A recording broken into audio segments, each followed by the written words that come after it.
There are phone calls that come too late, yet still have the power to turn a whole life upside down. A successful businessman, who thought he already had everything, suddenly faces the truth. The woman he loved 15 years ago is dying, and a son he never knew is begging him to save her. From that moment, the journey back begins not to reclaim lost glory, but to learn how to be a father, a husband, and a man in a small yet loving community. This is not just a love story, but a reminder that sometimes the most precious things are not found in million-dollar contracts, but in the simplest daily choice, the choice to stay, to love, and not to abandon. Toronto in autumn always carries a strange, solemn beauty. On the lit-up streets of the financial district, rain fell endlessly, painting smeared streaks of light on skyscraper windows. On the 52nd floor of a lavish tower, Adrian Walker sat alone in his grand office, a thick stack of documents on a multi-million-dollar merger lying before him. He was the very picture of success many aspired to, owner of a strategic consulting empire, his name frequently appearing in business magazines, prestigious speaking invitations never in short supply. At 44, Adrian had everything except a real home. In the quiet room, the tap of his pen against the walnut desk echoed like a heartbeat. Outside, gusts of wind carried the damp chill so typical of October. Returning to his chair, Adrian gazed at the glowing city seas of people, cars, lights. Yet all he felt was emptiness. His phone buzzed, shattering the silence. An unfamiliar number lit up on the screen, the area code belonging to a small town in Ontario, Rosewood. Adrian's first instinct was to ignore it. Important calls usually went through Naomi, his trusted assistant. No one had this private number, and yet, something made him hesitate. A strange intuition, a pulse beating out of rhythm. He picked up Adrian Walker. There was a pause on the other end, then a teenage voice, trembling with desperation. "Mr. Walker, please don't hang up. I need your help. My mother is dying, and only your blood can save her." Adrian frowned, his back stiffening against the chair. Over the years in business, he had heard every kind of plea, threat, even metaphors of life and death over contracts, but never had a child's voice struck his heart like this. "I think you've got the wrong person," Adrian said sternly. "I don't know your family. Please, don't hang up." The boy's words tumbled as if afraid of losing his chance. "My name is Lucas Bennett. My mother is at Rosewood General Hospital. The doctors say she only has days left. I've searched everywhere, but no one matches her blood type. Only you." The name hit Adrian like a knife into memory. He caught his breath. "Your mother? What's her name?" "Maria. Maria Bennett." The world around him collapsed. In an instant, the rain, the wind, the lights outside all disappeared, leaving only the echo of a name buried deep in his heart for 15 years. Maria, the woman he once believed would walk beside him for life, until she vanished one morning without a word, leaving only a short note. "I can't be the woman you need. Please don't look for me." Adrian had searched everywhere. He had hired investigators and chased every lead, but Maria seemed to have vanished. So he forced himself to move on, building a business empire, but his heart had remained empty since that day. "You knew my mother, didn't you?" Lucas asked cautiously. Adrian couldn't answer right away. His throat was dry.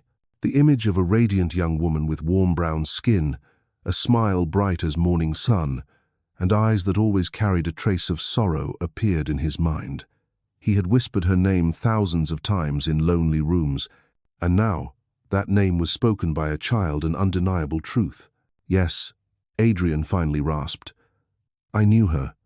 A long time ago." On the other end, he heard a breath of hope. "Then, you'll come, won't you?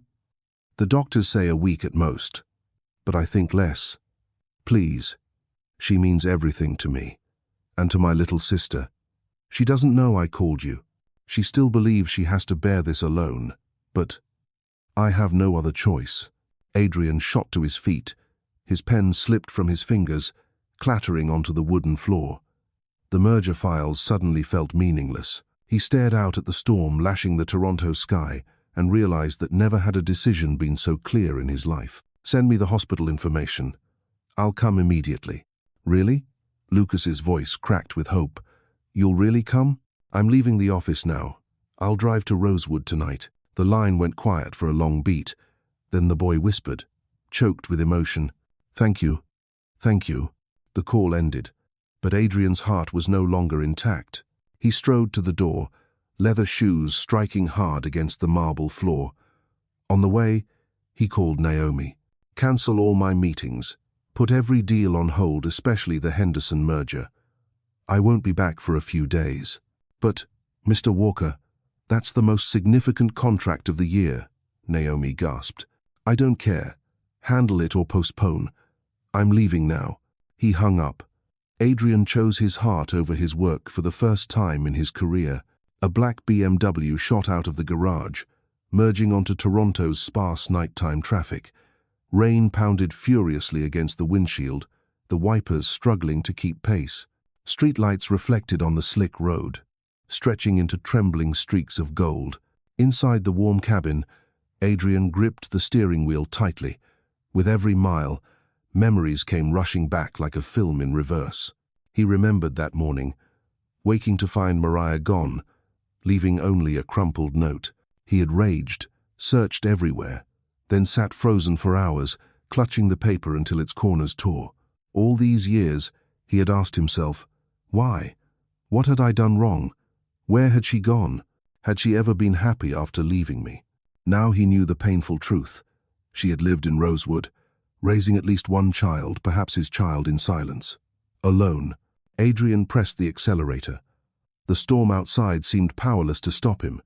In his chest, a voice trembled, yet firm. 4 hours? Just 4 more hours, Mariah. Wait for me. The BMW sped down Highway 401, cutting through the heavy rain like a grey wall. The night sky weighed low, thunder cracked, and lightning flashed, illuminating the glistening streams of water racing across the slick asphalt. The wipers worked furiously but couldn't keep up with the downpour that drummed like strings against the glass. Adrian gripped the wheel tight, eyes strained to hold the car steady in its lane, but his mind was elsewhere, with someone else. Mariah. Her name pulsed in his head like a heartbeat. For 15 years, he had forced it into the depths of memory, burying it like a scar too raw to touch. But one brief call, one trembling young voice over the phone, and everything had returned whole, fierce, suffocating. He remembered the first time he saw her. He was a graduate student buried in numbers, business plans, and research papers, which he believed would carve his path to success. One evening in the library, reaching for a thick book on management, another hand reached out simultaneously. He looked up and met her deep brown eyes, glimmering under neon lights. Her hair fell softly around her bright face, and the entire room seemed to glow when she smiled. "You take it first," she said, voice gentle yet firm. Just one simple line, yet it etched itself into his memory. After that, they kept running into each other, first in the library, then at the same coffee shop near campus, then on the same bus ride back to the dorms. Chance encounters became routine, and routine turned into something he looked forward to every day. Mariah was unlike any woman he had ever met. She didn't talk about grand ambitions or glittering careers. She told stories of patients in her training ward, the elderly she cared for, the children who cried during injections. She often laughed, a warm, infectious laugh, yet sometimes her eyes grew distant, as if weighed down by a private sorrow.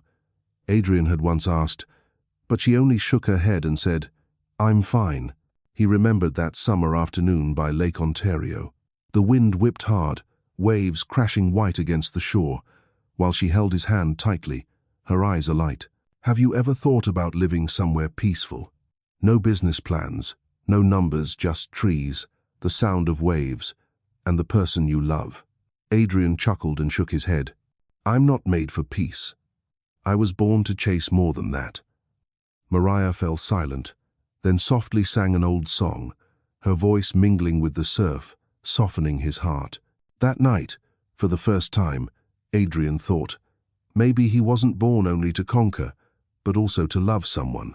A wheel splashed through a deep puddle, jolting the car violently. Adrian snapped back, tightening his grip on the wheel to steady it. His pulse raced, slowly falling back in sync with the wind howling outside. With each passing mile, memories surged like reels of an old film. He remembered mornings when Mariah cooked breakfast, her hair still tousled, humming softly as she fried eggs. He remembered her laughter when he clumsily tried to help set the table, breaking a bowl and apologizing endlessly. He remembered rainy nights when she sat curled in a chair with a book, while he sat opposite, pretending to study but only watching her face glow under the golden lamplight. And he remembered that morning, waking to find the bed empty, Mariah gone, only a note left behind. "I can't be the woman you need. Please don't look for me." He had sat frozen for hours, refusing to believe. He had hired investigators, made calls everywhere, dug through every lead, but it was useless. Mariah had vanished like fog dissolving under the Sunday, and in his despair, Adrian had thrown his whole heart into work, building an empire to mask a void that could never be filled. Now, he understood. She hadn't simply disappeared. She had lived. She had raised a child. A 15-year-old boy, perhaps his own flesh and blood. Lucas. That name rang in his mind, like a lantern in the dark. The boy had called and begged him to save his mother, and Adrian had heard that trembling voice's desperate strength of love. The clock ticked toward midnight, 3 more hours to Rosewood. The storm still raged, but Adrian didn't care. He felt no fatigue, no fear. Only one thought burned in his chest. He had to reach Mariah, whether or not she wanted to see him. He had to look at her, even if only one last time. He had to know the truth, even if it tore him apart all over again. He wondered, when they met, how she would look at him. With anger, with coldness, with fear? Or would there be a flicker of the past, the tender gaze that once made him believe love could conquer everything? And Lucas, if he truly was Adrian's son, would the boy accept him, or see only a stranger, a man absent through all his childhood? Adrian drew a long breath, pressing the accelerator. Wind screamed past, rain hammered the glass, but it only sharpened his resolve. He was no longer the naive young man he once was, nor the businessman who lived only for success. He had lost Mariah once, and if there were even the faintest chance to make things right, he would seize it with everything he had. Ahead, faint lights of a town shimmered through the rain. Adrian knew he was getting closer. In just a few more hours, he would face his past, the love he had never let go, and a truth that could change his life forever. At 4 in the morning, Adrian turned onto the road leading into Rosewood. The storm had eased, but the rain still fell heavily, streetlights casting a dim glow over the silent wooden houses. The small main street stood in stark contrast to dazzling Toronto quiet, almost suspended in time. A few shop signs for cafes, a pharmacy, and a grocery store glimmered faintly under yellow lights. Adrian felt as if he were entering another world where time slowed and people survived not on speed and contracts, but on one another. The sign for Rosewood General Hospital appeared ahead, its pale light cutting through the darkness. Adrian's heart pounded. He pulled into the lot, killed the engine, and sat still for a few seconds. A dozen scenarios crowded his mind. How would Mariah react? How would Lucas look at him? Would he have the courage to face this truth? At last, he drew a deep breath, stepped out, and let the cold rain whip his face awake. The glass doors slid open, releasing a blast of sterile air tinged with disinfectant. Harsh neon lights flooded the hall. Rows of plastic chairs lined the corridor, and doctors' shoes echoed against the tiles. In a corner of the waiting room, a boy sprang to his feet at the sight of him. "Mr. Walker?" Adrian stopped. The boy was tall and thin, his posture tense, as if carrying burdens too heavy for his age. His dark hair was messy, his deep eyes bright but soaked with fatigue. The way he stood, the awkward politeness in how he extended his hand, Adrian froze, because in that stance, he saw himself. "Lucas?" Adrian asked. The boy nodded, gripping his hand. Warm, but trembling. "Thank you for coming. I wasn't sure you really would." Adrian looked straight into those eyes, at once familiar and foreign. He saw Mariah in them, but also traces of himself. "I promised. I'm here." He used "I" instead of "Dad," unwilling yet to touch a truth that might shatter the boy's heart. "How is she?" Adrian asked. Lucas pressed his lips together. "Not good. Last night, She couldn't breathe. They had to move her to the ICU. The doctor said, "We might be running out of time." His voice wavered, but his eyes fought to stay steady. Adrian laid a hand on the boy's shoulder. The shoulder was stiff as stone. 15 years old, yet his gaze carried the weight of someone who had already endured too much loss. Adrian squeezed gently and nodded. "Take me to your mother." They walked down a long hallway, doors to patient rooms shut tight on either side. The smell of antiseptic hung heavy, mingling with the beeping of machines that measured fragile lives. Lucas walked quickly, shoulders square, greeting nurses with a familiarity that stung Adrian's heart. The boy had spent far too many days here, waiting for his mother between life and death. At room 214, Lucas stopped, his voice dropping low. "She doesn't know I called you. She might not be happy to see you. But please, at least let them take your blood. You're the only match." Adrian nodded, throat tight. He placed a hand on the door and pushed it open. Inside, monitors blinked red and green, their lights pulsing with the rhythm of a fragile heart. The air was thick with the scent of medicine and cold metal. On the white bed lay a frail figure, even gaunt and weary. Adrian recognized her instantly. Mariah.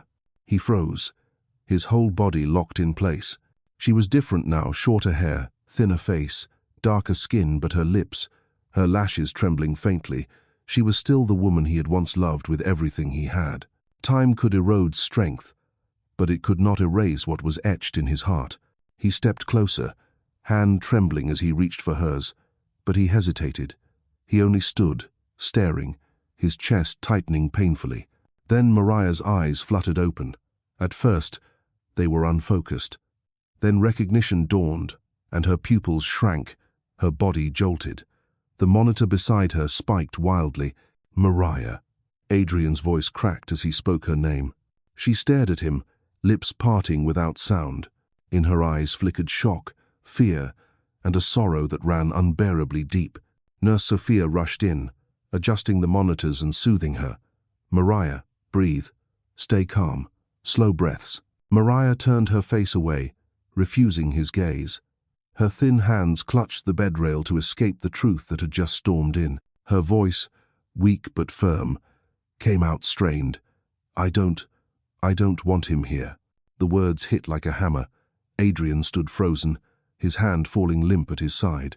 He had imagined countless reactions, but hearing her sharp and undeniable rejection still shattered his heart.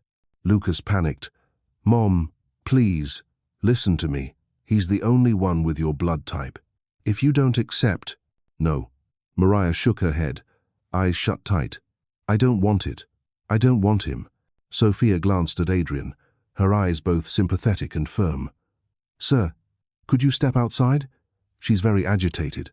Adrian nodded, retreating, but his gaze clung to her form. The door closed, separating them with a pane of glass that felt heavier than any wall. Lucas pulled him into the hallway. "Please, don't leave. She's just shocked. She needs time. But you must give blood," the doctor said, no one else. Adrian gripped the boy's shoulder, voice hoarse. "I'll stay. I'll do whatever it takes. Even if your mother doesn't want to see me, I'll be here." Dr. Samuel Hart appeared at the end of the hall, silver hair, lined face, kind eyes. He shook Adrian's hand. "Mr. Walker, I've heard from Lucas. Records show your blood is a match for Mariah's. This may be her only chance, but she refuses. Doctor, take my blood, store it. If she changes her mind—" Hart nodded slowly. "We'll test immediately. But you must be prepared. Her illness is complex. Blood alone won't save her. The harder battle is in her mind. Sometimes, it's easier for the patient to choose death than to face the past." Through the glass, Adrian watched Mariah's still form. His chest ached. He could not let her die, not like this. Not when fate had led him here again. Even if she despised him, even if she turned him away, he would not leave. The needle pierced his skin in the lab, but Adrian did not flinch. Blood streamed into the vial, crimson and vivid, the same blood that once bound him to Mariah, now perhaps the only hope of keeping her alive. When he returned, Lucas was waiting on a chair in the corridor, his eyes red but dry. He didn't cry. Adrian sat beside him in silence. In that moment, he understood this wasn't only a journey to save Mariah. It was a journey to face his own blood, a child he had never known, never raised, yet who was now the fragile bridge back to the woman he had never stopped loving. Leaning back, weary but resolute, Adrian made a vow to himself. No matter how many times Mariah pushed him away, he would step forward again. Whether she wanted to see him or not, he would sit in this antiseptic hallway, waiting until she understood one thing. This time, Adrian Walker would not leave. By morning, weak sunlight filtered through the tall glass windows of Rosewood General's waiting area. Adrian had spent the entire night on the hard plastic chair, his back sore, eyes bloodshot, but he hadn't left. Every steady beep of the ICU monitor down the hall told in his mind like an hourglass. Each grain falling was another breath Mariah might lose. Lucas had drifted in and out through the night, bringing snacks from the cafeteria, but Adrian couldn't swallow a bite. The boy's thin frame, dark circles, and weary eyes spoke of more than exhaustion. They carried resilience, the kind forged by years of living inside hospitals, caring for a single mother on the edge. Watching him, Adrian felt both a stab of pity and the crushing weight of regret. Around 9 o'clock, a woman entered the waiting area. Her stride was brisk, her tall, lean frame radiating determination. Dark curls tied back neatly, sharp features set in steel. She wore a long coat and carried a paper coffee cup. The moment her eyes landed on Adrian, they hardened to ice. "Adrian Walker," she snapped, voice clipped. No greeting. Adrian stood, nodding. "Yes, and you are?" "I'm Jasmine Cole, Mariah's best friend since high school." She set the coffee down, folded her arms. "I knew you'd show up eventually, but hear me clearly. She doesn't need you here." The words cut like a blade, but Adrian didn't flinch. He had braced for hostility. "If she doesn't need me, why did her son call me?" Jasmine glanced at Lucas, sitting quietly in the corner. "Because he's desperate. He's still a child. But I know better, and I haven't forgotten. I was there when Mariah disappeared from Toronto. I helped her pack her bags. I drove her away that night." Adrian's throat constricted. "Why? Do you know how many years I searched for her? How I tormented myself thinking I'd done something unforgivable to make her run." Jasmine raised an eyebrow. "You really don't know?" He shook his head, his fists tightening until his knuckles went white. Mariah was pregnant. Adrian. Time stopped. In that instant, the beeps, the intercom announcements, the distant footsteps all vanished. Only that single sentence thundered through his mind. "What did you say?" "She was pregnant. 15 years ago. With you." Jasmine's gaze bored into his, unwavering. "You told her you wanted to build your career first. That children would come later. Don't you remember? The offhand comments you thought harmless became her nightmare. She believed you'd see the baby as a burden if she told you the truth. And Mariah swore her child would never feel like a mistake." Adrian collapsed onto the chair, breath crushed out of him. Memories flooded conversations he had brushed off, joking about friends burdened with newborns. He said he wasn't ready for that yet, and discussed 5-year plans with Mariah: career stability, a house, and maybe family. Words that once felt practical now revealed as a sentence to a woman carrying his child. "She chose to leave me rather than tell the truth." His voice cracked. "She chose to protect her child," Jasmine corrected firmly. "She chose to give Lucas a life where love wasn't conditional on ambition or timing. She sacrificed everything: her youth, her love for you, so her son would never grow up feeling unwanted." Adrian buried his face in his hands, hot tears spilling through his fingers. For years, he had blamed Mariah, resented her silence, and believed she had been cruel. Now he understood. She had done it for love, love that was vast and brutal in its devotion.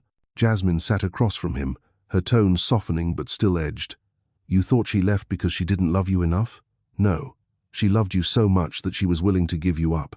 Love doesn't always mean staying. Sometimes, love is leaving." Adrian lifted his head, his eyes raw and red. 15 years. All this time I had a son I never knew." Lucas's voice trembled as he finally spoke. "I'd guessed for a while. I found some old photos in Mom's box. In one of them, the way she looked at you, I've never seen her look at anyone else like that. And when I look in the mirror, I see it too. But she never told me. I didn't want to believe I was just a secret. Adrian turned toward him, heartbreaking anew at the boy's gaze. There was no denying it anymore. Lucas was his son, his flesh and blood, and Adrian had missed everything: Lucas's first steps, scraped knees, and first day of school years. Memories, milestones all gone without him. Lucas, Adrian whispered, voice shaking. If I had known you existed, I would never have left. The boy's lips trembled. But you didn't know. And now, is it too late? The question sliced straight through Adrian. He longed to hold his son, but fear held him still, afraid to push him further away. He only offered a broken vow. It's never too late to begin. If you let me, I'll make it up to you for the rest of my life. Silence hung heavy. Jasmine exhaled, her eyes softening though still wary. I don't believe promises. I believe actions. You'll have to prove it if you're here to stay, to Mariah and Lucas, Emily, and this community. We survived 15 years without you. If you're back now, you'd better be certain you won't vanish again. Adrian nodded fiercely. I'm not leaving.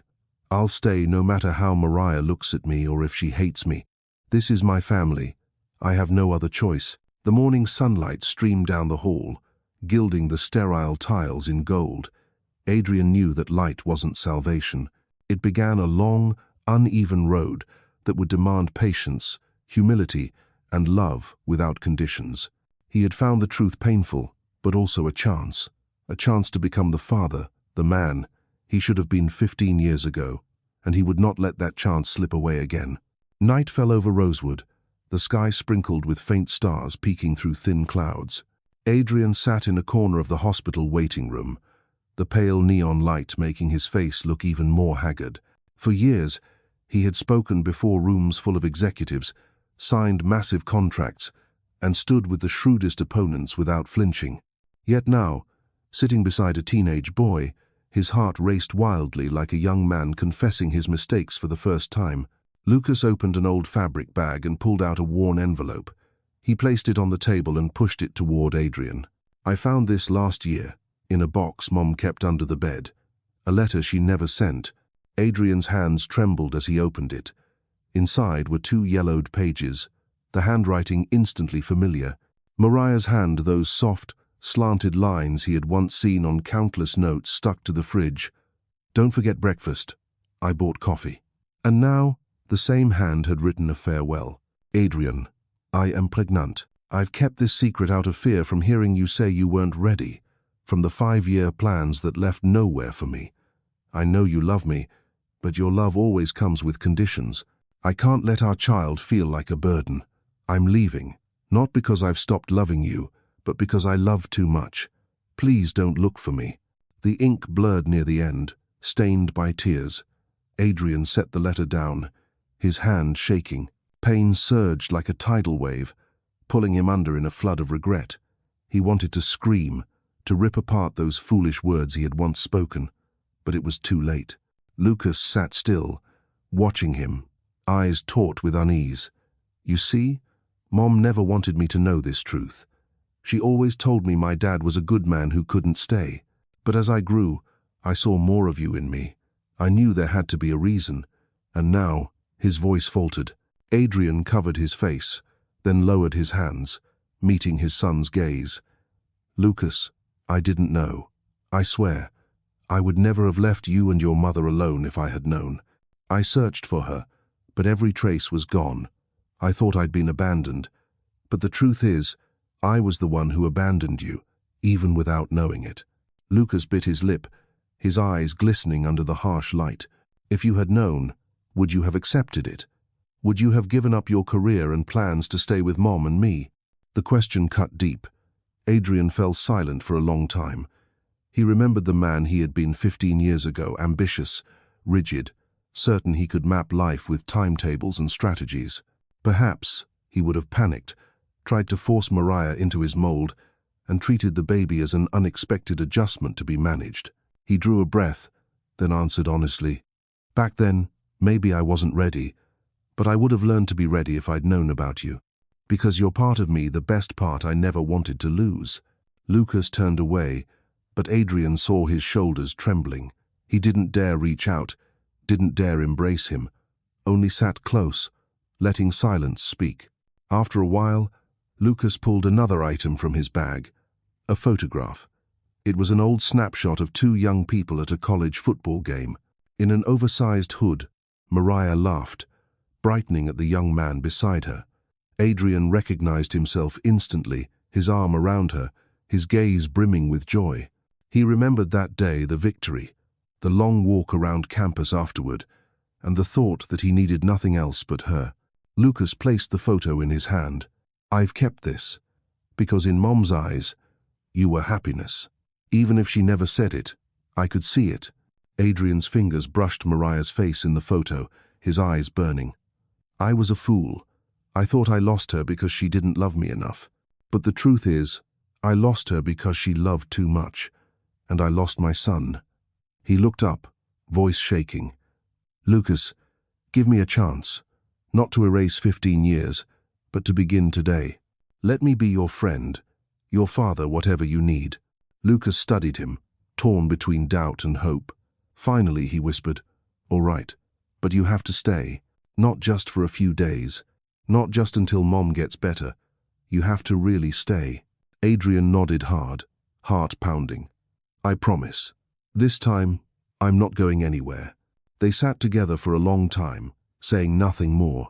In the cold hospital air, two generations once divided by a secret now sat side by side, like broken pieces starting to fit again. That night, when Lucas fell asleep in his chair, Adrian draped his coat over him, then stood quietly, gazing through the ICU window. Mariah lay still inside, machines humming steadily. He pressed a hand to the glass, whispering, "I know the truth now, Mariah, and I'm here not to take you away, but to stay, with you, with our son." Outside, dawn broke over Rosewood. A new day began, and for Adrian, it was more than just a day. It began a journey of fatherhood, manhood, and starting over. 2 days later, Mariah was awake more often. Her strength was still fragile, but her eyes stayed open longer, following every movement in the room. Adrian sat out in the hallway, patiently waiting, never stepping inside without permission. He feared his presence might agitate her further, yet he knew he couldn't remain outside forever. That morning, Dr. Hart called him into a small consultation room near the ICU. "The good news is your blood is a perfect match. If she agrees, we can begin transfusion immediately." But Mariah still refuses. His gaze was heavy with concern. "She has her reasons, and I believe only you can break through that wall." Adrian nodded, his heartbeat pounding. He returned to the ward. Mariah lay turned toward the window, pale sunlight slipping through the blinds onto her thin frame. Hollowed cheeks, fragile body, but the light still made her unbearably beautiful. He stepped forward, stopping a few paces from her bed. "Mariah." She turned, her eyes flickering briefly before hardening. "I told you I don't want you here." Adrian swallowed and moved a step closer. "I can't walk away. Lucas called me. He's desperate. Do you know how hard he's fought to save you? And I can't turn my back." Mariah gripped the sheet, her voice weak but resolute. "You turned your back a long time ago, Adrian. 15 years. Don't pretend you can make it up by sitting in a hallway for a few days." Her words sliced through him. He drew a breath, then stepped closer, sinking to his knees beside her bed. "You're right. I missed 15 years, but I didn't know. I searched everywhere, Mariah. I hired people. I chased every lead, but you disappeared like you never existed. And now I understand why. You were pregnant. You thought I'd see the child as a burden. You thought I wouldn't choose you." His voice shook. "You were wrong. I would have chosen you. I always choose you." Her eyes wavered for a moment, but she quickly looked away. "Don't. You don't understand. I raised him alone. I built an entire life without you. And I won't let it collapse because you suddenly came back." Adrian pressed a hand to the bed rail, his gaze locked on her. "I don't want to tear anything down. I want to rebuild. With you. With our son. With Emily. 2. He drew a long, trembling breath, reached into his jacket pocket, and pulled out a small black velvet box. Opening it, he revealed a simple ring, gleaming under the hospital light. "Mariah Bennett, marry me. Give me the chance to begin again. I want redemption, not because I never stopped loving you." The room fell silent. The monitor beeped steadily, distant. Lucas and Emily froze at the doorway, wide-eyed at the scene before them. Mariah lifted her gaze, eyes glistening. For a fleeting instant, Adrian saw the young woman from years ago, her smile radiant enough to make him believe in miracles. But then, tears spilled, and she shook her head. "No, Adrian." He went still, the ring trembling in his hand. "Why? You still love me. I see it in your eyes. You still love me." "So what if I do?" Her voice cracked. "Love isn't enough. I've lived 15 years proving that. Love didn't pay rent. Love didn't carry me through sleepless nights with a feverish child. Love didn't change diapers, sing lullabies, or shield us from a world that turned cold. The love you gave me vanished into plans, into numbers, and I learned how to live without it." Adrian clutched the box, tears burning. "I've changed. I'll stay. I'll do whatever you need." Mariah's gaze softened with pain but remained firm. "You're saying this because I'm lying in a hospital bed, because you see a chance to fix what's broken. But what happens when I recover? When do the meetings, the contracts, and the city lights call you back? I can't stake my life, our children's lives, on a fragile promise anymore." Lucas stepped forward, voice urgent. "Mom, he means it. I can see it. He's not who you think." Mariah touched her son's hand gently, her eyes tender but unwavering. "I know you long for a complete family, but sometimes what you want isn't what you need. I won't risk you being let down again." Adrian felt his heart splinter. He closed the ring box, slid it back into his pocket, and clasped Mariah's frail hand despite her attempt to pull away. "I won't leave, Mariah. No matter what you say or how often you refuse me, I'll still be here. Not to pressure you, but to prove it. My love isn't a promise anymore, it's a choice. One I'll make again, every single day." Mariah looked at him for a long time, tears streaming down her cheeks. Then she turned her face away and whispered, "We'll see." Adrian rose, stepping back, his chest hollow but carrying a fragile ember of hope. She hadn't forgiven or accepted him, but she hadn't cut him off either. And for him, even the most minor crack in the door was enough. Out in the hall, he leaned against the wall, eyes closed. His proposal had been refused, but he didn't feel defeated, because he understood now, winning her back would not take a ring. It would take a lifetime, and he was ready to begin today. After the failed proposal, Adrian did not leave. He rented a small house just a few blocks from the hospital, a white-painted porch, a front yard overrun with weeds. Compared to his luxurious Toronto penthouse, it was nothing. But when he set down his single suitcase on the creaking wooden floor, he felt something strange, lightness, as if for the first time in years, he was standing in a place that might truly become home. Each morning, Adrian brought hot coffee for the night shift nurses. He learned their names: Sophia, who often told stories about her daughter who loved math; Andrew, the elderly security guard with a toothless grin; Mrs. Harris, the elderly patient in room 3B who adored crossword puzzles. He didn't do anything grand, just fixed a broken chair in the waiting room, paid for parking for a struggling family, and made phone calls to help patients fight with insurance companies. Small things, but they changed the way people looked at him. He was no longer an outsider, he was present. Lucas often stopped by Adrian's new house after school. At first, the boy hovered awkwardly at the doorway, unsure if he should step inside. Adrian smiled, handed him a mug of hot chocolate milk, and opened a chessboard. They sat for hours, playing and talking. Adrian told him about his childhood and how his mother, Patricia, struggled to raise two boys. Lucas shared stories of balancing school, caring for Emily, and working part-time at the grocery store to support his mum. Their stories wove together, stitching over 15 years of absence with new threads of memory.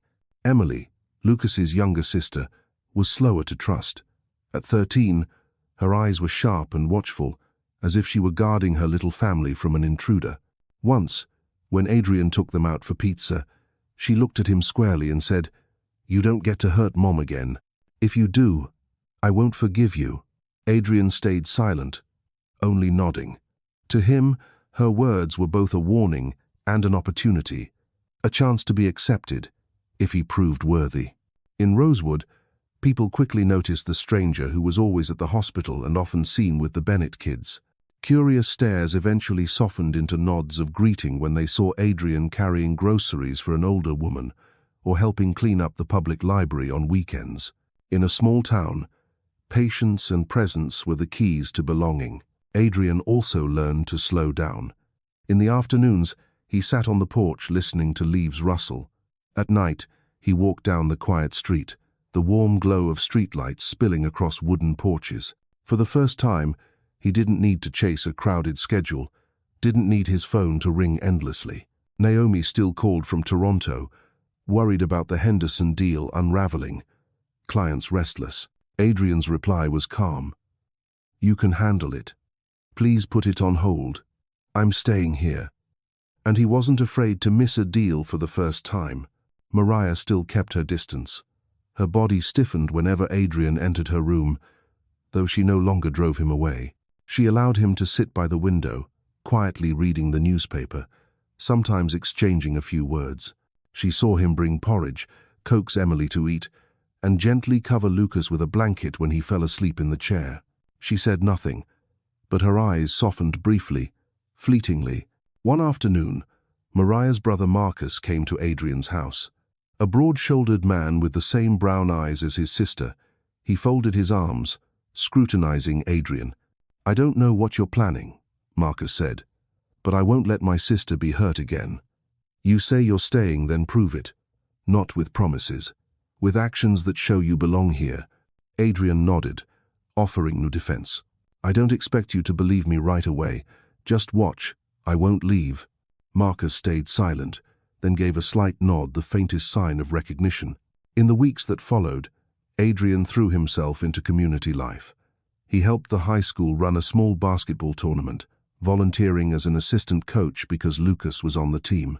He was surprised by how much he loved the sound of sneakers squeaking on polished floors, the cheers of kids scoring points. It felt nothing like applause in a boardroom. It was real, alive.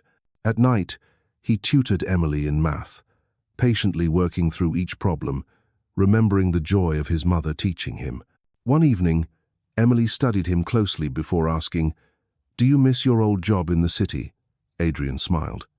"Maybe, but it's not as important anymore." Emily nodded, a small smile tugging at her lips.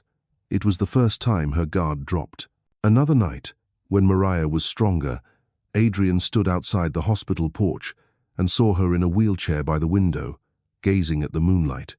He approached, saying nothing. They sat in silence, watching the night sky. After a long while, Mariah spoke softly. "Rosewood isn't like Toronto. Here, people look at each other. They remember your name.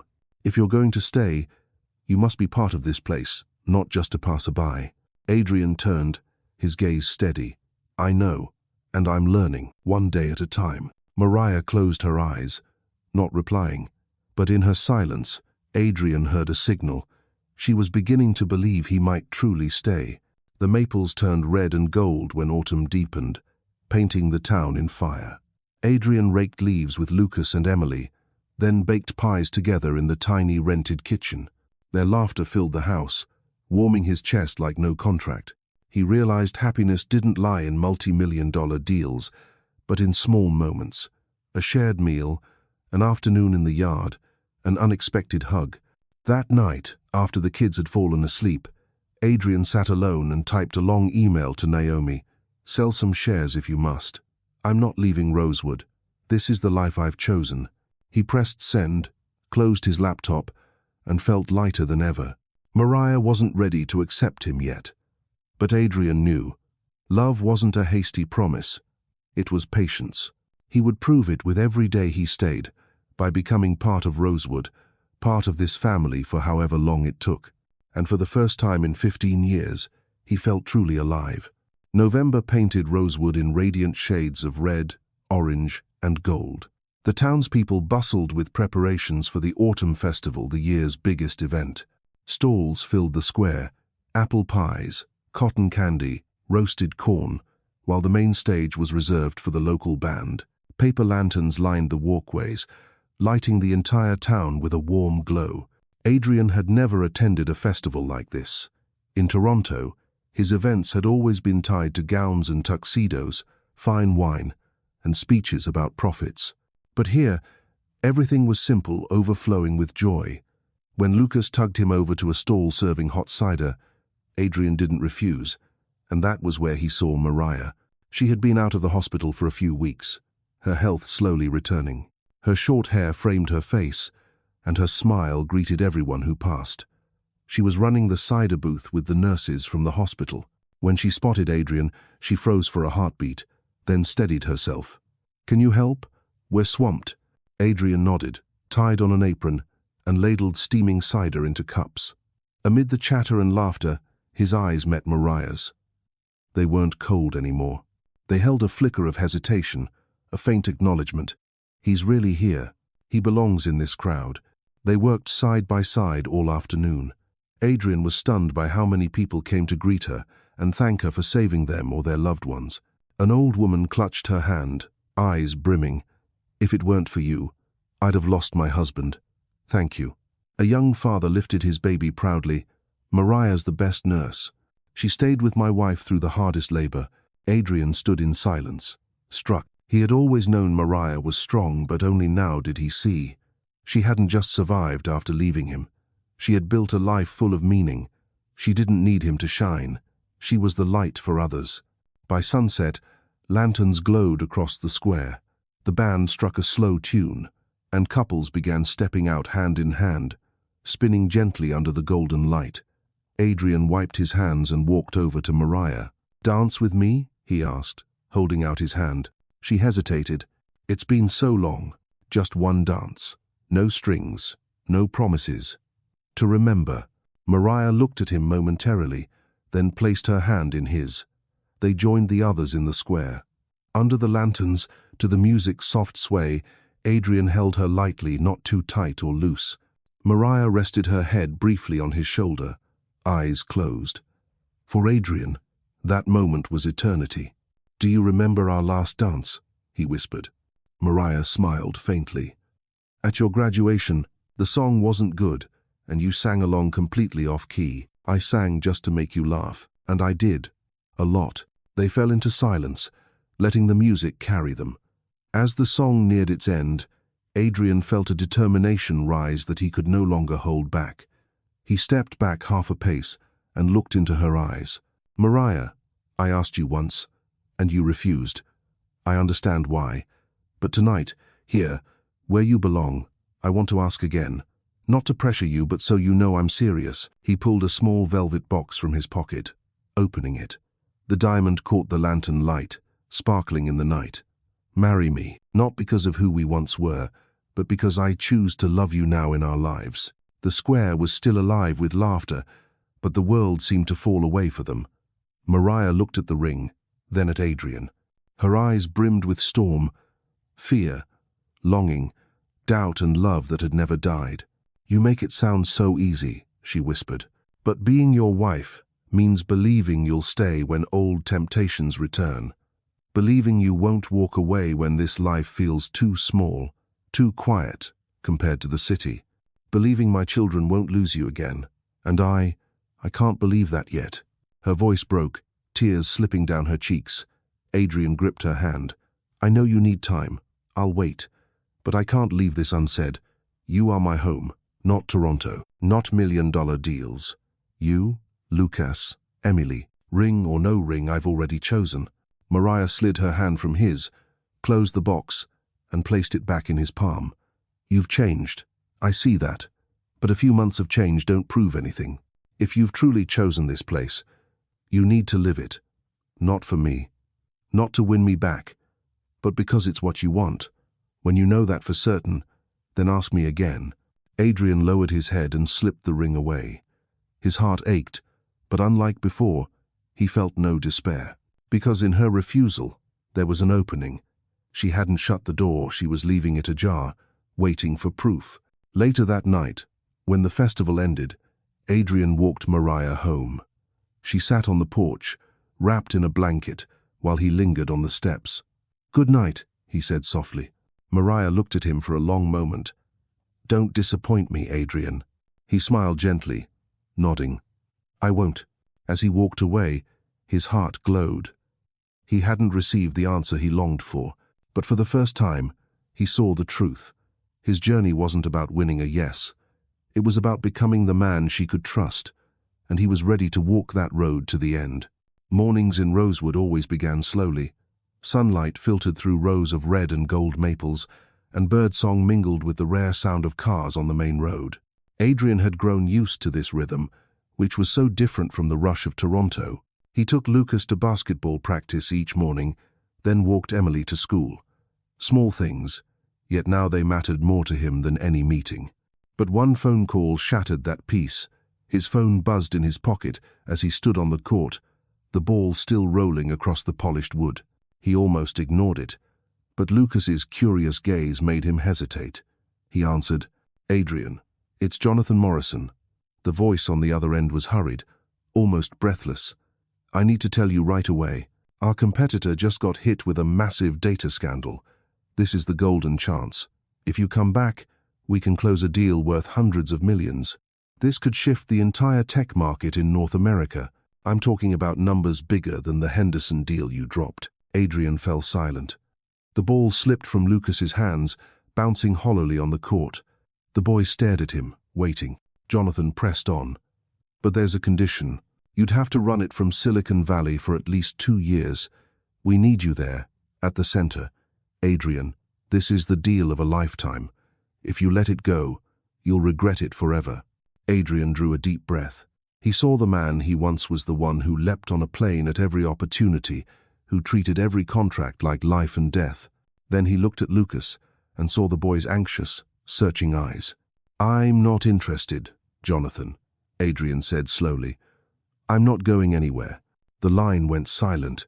You can't be serious. This is $200 million, Adrian. This is the position you've built your entire life toward. You'd really throw it away to stay in some small town." "I'm not throwing anything away," Adrian replied calmly. "I'm choosing what matters more." He hung up, slipped the phone back into his pocket, and picked up the ball, handing it to Lucas. "Your turn." Lucas froze, wide-eyed. "Dad, you really said no?" "I heard everything." Adrian nodded. "Yes, and I don't regret it." Slowly, Lucas smiled, relieved, proud. I finally believe you're really staying." Adrian didn't realize that Mariah had overheard, standing by the window. Later, when he came inside, she sat at the kitchen table, hands wrapped tightly around a cup of tea. "I heard," she said quietly. "You turned down $200 million just to stay here." Adrian nodded. "Because I've already chosen." Her eyes shimmered with both tears and resolve. "You can't do this for me. You can't sacrifice your whole career to prove something. I don't want you to wake up one day in this little house, listening to the clock tick, missing the conferences and city lights, and resenting me. I won't let that happen." Adrian stepped forward and took her hand.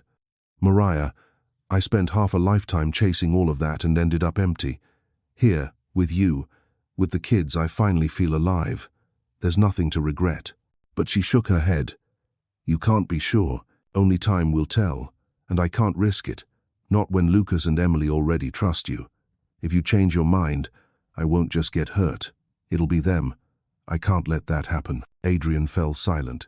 He understood her fear, and because he understood, he became even more determined to prove her wrong. The days that followed, he lived like a true Rosewood local. He joined the book club at the library, helped Marcus fix the playground, tutored Emily in math at night, and trained with Lucas every morning. He is no longer called Toronto. Naomi ran what was left of the company, and Adrian let the empire he had built over 15 years slip quietly from his grasp. The town gathered in the square one evening for an early Christmas tree lighting. Music rang out, and cheers erupted as the fantastic pine lit up. Adrian stood beside Mariah. She was smiling, really smiling for the first time since he'd come back. In that moment, he knew. For this alone, he had made the right choice. But the test wasn't over.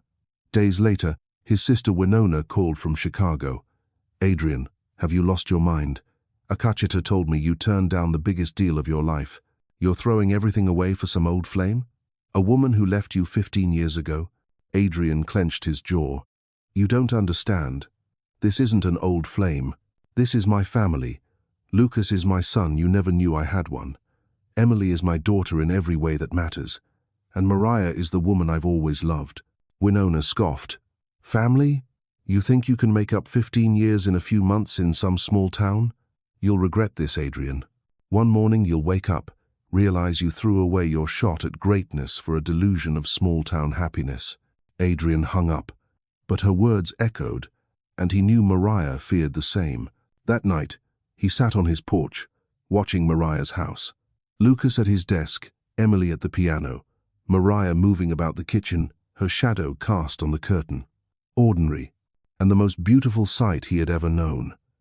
"This is the legend," he whispered to himself, "not the contracts. This." Mariah came out, wrapped in a shawl, and sat beside him. For a long time, she was quiet. Then, "Do you really believe this is where you belong? Not Toronto, not the big city, here, in Rosewood?" Adrian turned, meeting her eyes. "I don't believe. I know. I spent 20 years chasing ambition and never felt enough. But here every morning, I hear Lucas's laughter, Emily's music, and I see you, and I know I'm enough." Mariah was silent.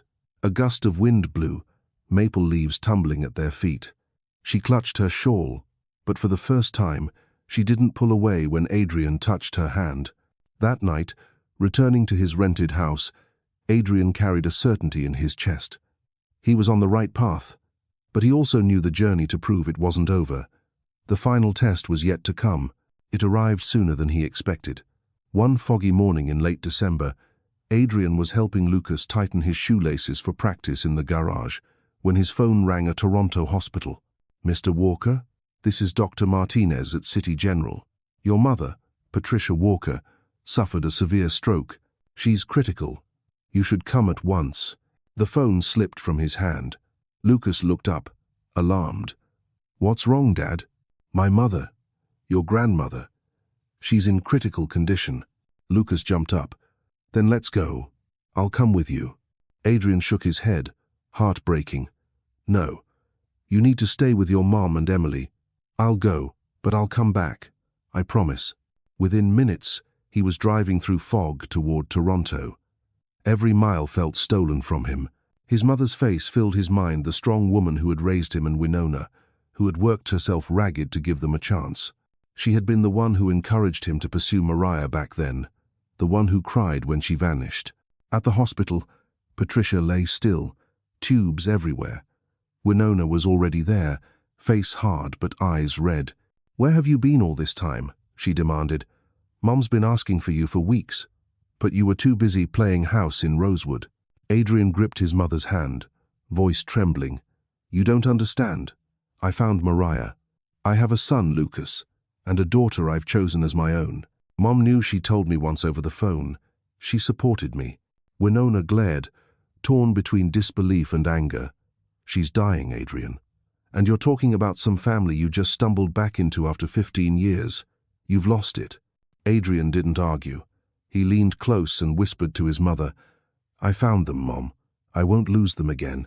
I promise." 3 days later, Patricia stabilized but remained in a coma. Adrian faced a choice: stay in Toronto until she woke, or return to Rosewood. Winona warned, "If you leave, don't expect forgiveness when she finds out you abandoned her." That night, Adrian sat in the hospital corridor, torn. His phone buzzed. "Mariah." Her voice shook. "You're still in Toronto, right? Lucas and Emily are worried. And so am I." Those 4 words, "so am I," pierced him. He looked at his mother's silent form, then out at the city's chaos. On one side, the woman who had given him everything. The other was the family he had just found again. He couldn't split himself, but he knew this choice would prove everything. The next morning, Adrian arranged a special medical transport. He would bring his mother to Rosewood. Winona protested furiously. "You're insane. That town doesn't have the equipment Toronto does," Adrian replied firmly. "But it has family. That's what she needs more than machines." And so he signed the papers, ignoring his sister's burning glare. When the ambulance arrived in Rosewood, the whole town seemed to help. Marcus and others carried Patricia into Adrian's house, where a hospital bed had been prepared. Nurse Sophia volunteered to monitor her. Mariah, though still weak, came daily to assist. Lucas and Emily took turns reading and talking to her. Adrian sat by her bedside, holding her hand. For the first time in years, he felt he was exactly where he should be, bringing her to the love and life he had chosen. Yet Mariah still kept her distance. One evening, after checking Patricia's pulse, she sat across from him. "You did the right thing. I won't deny it. But Adrian, I'm still not sure you're here for yourself, or to prove something to me." He looked up, weary but steady. "Mariah, I've spent my life proving things to the business world, to myself. Not this time. I'm just here, because this is where I want to be. I don't need another reason." She studied him for a long time, her eyes softening. Then she whispered, "Keep showing me. Stop telling me." Day by day, Adrian kept building his life in Rosewood. He cheered Lucas' horse at his basketball games. He walked Emily to pick out new books, listening as she read to Patricia. He shoveled snow with Marcus and raised the town Christmas tree with neighbors. Small acts, but each one laid another stone on the foundation of his new life. On Christmas Eve, the town gathered for a feast at the community hall. Lights glowed, and the scent of roasted chicken and sweet pies filled the air. Adrian sat with Mariah, Lucas, and Emily, listening to their laughter, his heart full of peace he'd once thought impossible. When carols began, he saw the whole town singing together, and he knew this was the valid deal of a lifetime. Then, a faint whisper. His name. Adrian turned and saw Patricia's eyes open, weak but transparent. Tears spilled as he clasped her hand. "Mom, I'm here." She looked at Mariah, then at the children. Her voice rasped, fragile but firm. "You found them. Don't lose them again." Adrian wept, nodding. "I promise." That night, after everyone left, Adrian walked Mariah into the square where snow drifted lightly. He didn't pull out the ring again. Instead, he took her hand cold, but not withdrawn. "I won't propose again," Adrian said softly, "because you need to see, not hear. But know this, every day, I choose you, not to prove anything, but because it's the only way I feel like myself." Mariah held his gaze. Then, at last, a small smile touched her lips. "Maybe this time, I believe you a little." Adrian said nothing, only held her hand tighter. For him, the final test wasn't choosing between career and family. It was living that choice, every day, until no one could doubt it. And under Rosewood's golden lights, amid snow and distant laughter, Adrian knew he had passed, not with promises, not with a ring, but with a steady presence, day after day. Winter came to Rosewood faster than Adrian expected. Cold winds swept through the bare maple woods, and snow piled thick on rooftops and sidewalks. Each morning, he rose early to clear the driveway, then prepared breakfast for Lucas and Emily before walking them to school. The routine no longer felt forced. It had become part of him. He had learned how to make hot chocolate just the way Emily liked, how to wish Lucas good luck before basketball practice. Small gestures, once meaningless to him, filled his heart with joy. Across the street, Mariah was regaining her strength. She had returned to work part-time at the hospital but kept a careful rest schedule. Some days, Adrian drove her to her shifts. They walked side by side down snow-covered streets, mostly in silence. But the silence was no longer heavy. It was shared, peaceful, close. Though still frail, Patricia, Adrian's mother, had grown more lucid. She often sat by the window, wrapped in blankets, watching the children play. Sometimes, she called Adrian over, clasped his hand, her eyes shining with quiet pride. "You've done it," she whispered. "You've found what matters most. Don't lose it again." Adrian could only nod, tears slipping down his cheeks. By now, the town had grown used to Adrian's presence. No longer the wealthy outsider from the city, he was simply a neighbor. He shoveled snow with Marcus at the school, co-hosted a fundraiser with Jasmine for the hospital, and played crosswords with old Mrs. Harris in room 3B. He wasn't standing apart anymore. He belonged. Still, Mariah kept her distance. When Adrian brought over a basket of baked apples one evening, she smiled, accepted it, but said softly, "You don't have to do so much." "I'm not doing it to prove anything," he replied calmly. "I'm doing it because I want to." She looked at him for a long time before giving a slight nod, saying nothing more. Christmas drew near. The town glittered with lights, wreaths hung on doors, and the community prepared for the holiday concert. Lucas and Emily joined the school choir, practicing for weeks. Adrian sat in the back during rehearsals, chest swelling with pride at their clear voices. Beside him, Mariah whispered, eyes shining, "They're growing up so fast." Adrian looked at her in the glow of the stage lights and thought, "I don't want to miss another moment." On Christmas Eve, the community hall overflowed. A tall tree stood in the square, glowing with colored lights. Snow drifted softly like feathers. Adrian, Mariah, and the children sat at long tables, sharing roast chicken and laughter with neighbors. Music played, voices sang, and warmth filled the air. At midnight, the carols rose in unison. Adrian looked around Lucas, grinning widely, Emily singing with all her heart, Mariah humming softly. In that instant, it felt like a dream he never wanted to wake from. After the celebration, he walked Mariah home down the snowy street. Moonlight silvered the night. He didn't reach for the ring again, only her hand. This time, she didn't pull away. They walked in silence, and in that silence, everything was said. The days after Christmas passed in quiet rhythm.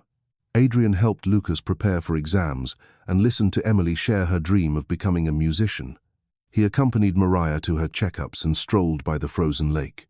He chose to stay every day, not with promises, but with presence.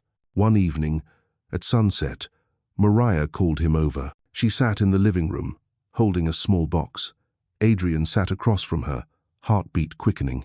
"Adrian," she began, voice steady but trembling slightly, "I've watched you these past months. You weren't just trying to win me back. You were living differently. I've seen how you stand by Lucas and Emily, care for your mother, and become part of this town. I trust you more than before." Adrian froze, heart pounding.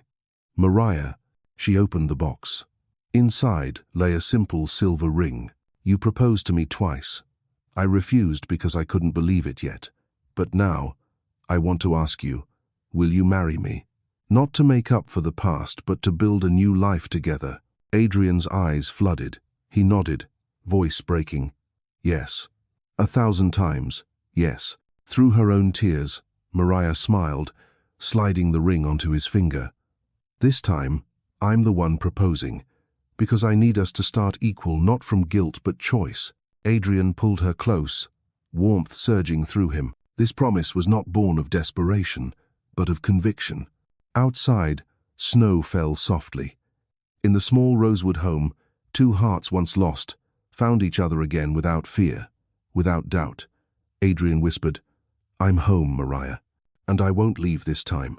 News of their engagement spread quickly. No one in town was surprised. They had all watched Adrian plant roots, but everyone still celebrated as if it were a miracle. Proof that even those who had lost each other could be found again. The wedding wasn't rushed. Mariah wanted it slow, thoughtful. "We waited 15 years, she told Adrian. "We can wait a few more months to do it right." Adrian agreed without hesitation. Each morning, he woke to see that there was already enough. Meanwhile, he grew closer to Lucas, who now easily called him Dad. One afternoon on the court, Lucas stopped mid-game, breathless, eyes shining. "Dad, I thought I'd never have a family like everyone else. I used to envy kids whose parents showed up at school. Now I do. You came late, but I'm glad you came." Adrian hugged him tight, overwhelmed. "And I'm glad. Lucas, you're the gift I never knew I had." Emily, too, slowly accepted him. She often brought sheet music to his house after school, playing while Adrian listened, attentive and patient. One day, she paused, looking up. "Will you ever leave again?" she asked bluntly. Adrian met her eyes. "Never. I'll always be here." She nodded, a faint smile tugging her lips. In that moment, he knew she finally believed him. Patricia recovered slowly, but her spirit was bright. She often shared memories with Mariah, laughter filling the room. One evening, Adrian wheeled her out to watch the sunset.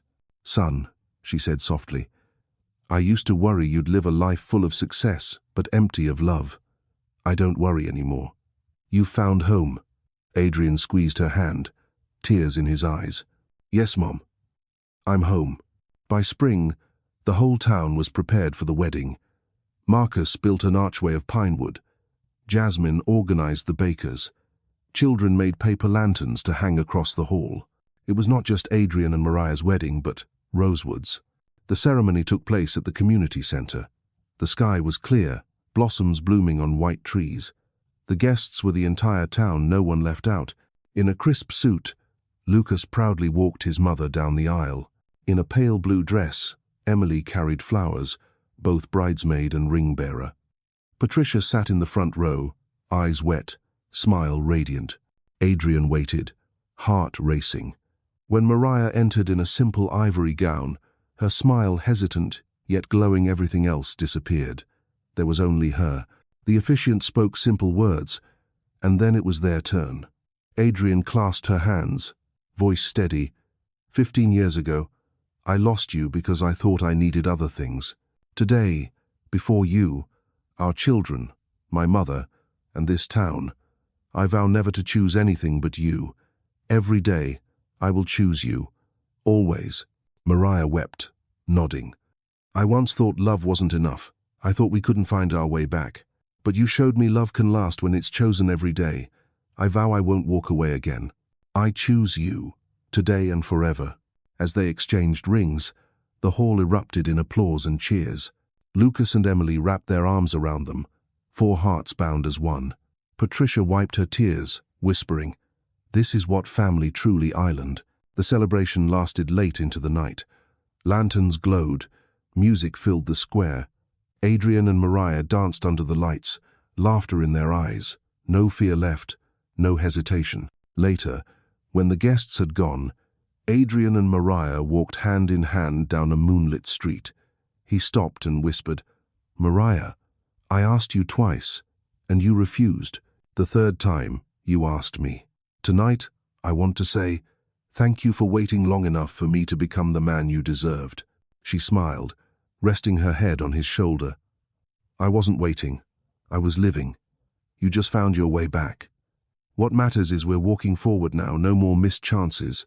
They stood there, quiet under the silver sky, snow melting into spring air. Adrian felt whole.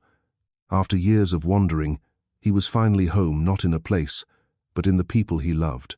As the church bells rang in the distance, their sound lingering in the night, Adrian knew. This promise no longer needed proof. It had already become truth. Carved into every day, they would share a lasting promise, unbreakable.